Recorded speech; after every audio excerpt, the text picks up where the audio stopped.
Spare a thought for the attendees of the CES tech show who decided to briefly leave their phones in charging towers.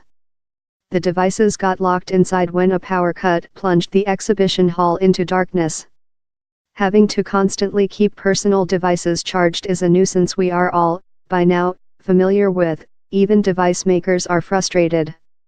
He went on to explain that this is why Huawei's new Mate 10 Pro included a bigger battery than many rivals, at 4,000 mAh capacity. Seeing the world's largest consumer electronics trade show briefly hobbled by a blackout perhaps makes gadgets with especially long battery life seem all the more appealing. If so, a new flurry of devices at CES this year are offering to outlast their power-hungry brethren.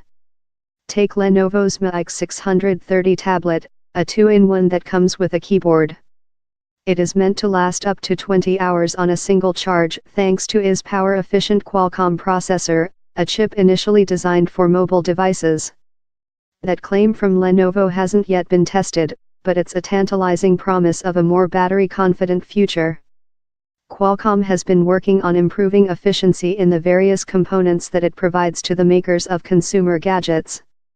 At the company's press conference this week, one executive said that the firm's new Bluetooth system-on-chip slashed power usage by 65%.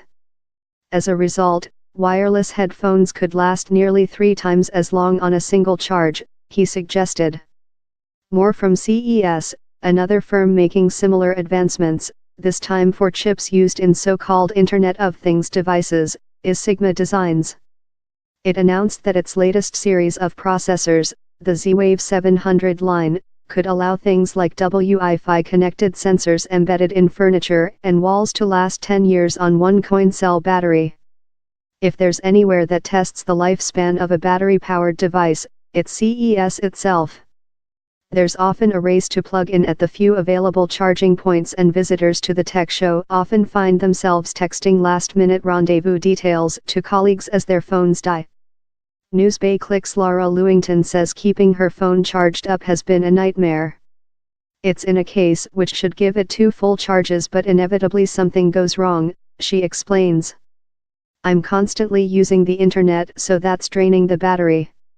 When you're busy running around a chaotic place trying to get loads done, you're struggling to power your phone, so you get paranoid about using it. If only gadgets had as much energy as CES attendees. For Ben Wood, an analyst at CCS Insight, the irony of all this is that while battery life may be improving in some gadgets, the batteries themselves aren't. To make things last longer, you design around the battery. You design processors or screens that draw less power, he explained. He added that PC makers such as Lenovo and HP were drawing inspiration from smartphones when thinking about how to make tablets and laptops less power-hungry. Smartphones, of course, have for the last 10 years or so been pushed to the limit in terms of efficiency, since they must rely on relatively small and flat onboard batteries. For anyone seriously concerned about running out of juice, the latest portable battery packs for recharging devices away from mains supplies were on display at CES this year too. They included a giant one from Duracell comprising a large acid battery. Tech news site Gizmodo, which spotted the device on the show floor, calculated that it could recharge an iPhone X more than 48 times. Finally, PC gaming hardware specialist Razer has come up with an interesting way of powering their new wireless mouse. Take the battery out entirely. It is exhibiting a wired mouse mat that generates a magnetic field, which powers electronics inside the Mamba mouse directly. While other companies have attempted to do wireless charging for mice, they have been unable to achieve true wireless power, as their mice still need a battery to be charged, said Chief Executive Minliang Tan. No wonder Razer is proud of itself. Tech firms are desperate to free us from the chore of regularly recharging batteries because they know it could result in a far greater appreciation of their products, according to Ben Wood. This is the holy grail, he said. There's this constant race to see who can optimize the power consumption while at the same time deliver new capabilities.